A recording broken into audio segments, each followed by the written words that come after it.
Amize 44, 44. Asha mi brother no. Flat biti dan. Sakando uraya.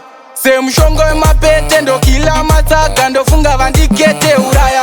Kwete zvekunyepa baba kungoti Sasha unokandwa mukabanda tikufte mpaka timakatipa. Mobata mabatman abata maba ndo kila mataka vobuda chiropa. Pese panda bata pana kupa. Riu bad meda kunge chiboko cha saudo. Wavana vaeve mapancho yo. Wavana vakuraya katano. Riu bad meda kunge chiboko cha saudo. Wavana vaeve mapancho yo.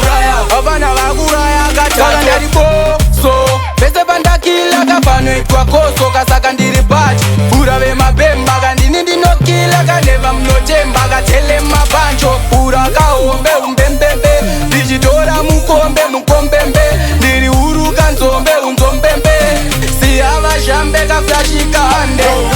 Riu bad meda kunge chiboko cha saudo. Wavana vaeve mapancho yo. Wavana vakuraya katano. Riu bad meda kunge chiboko cha saudo. Wavana vaeve mapancho yo. Wavana vakuraya katano.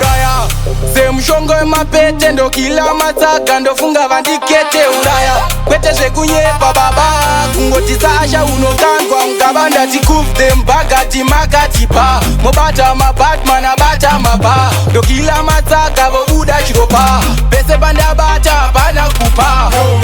Riu bad meda kunge chiboko cha saudo.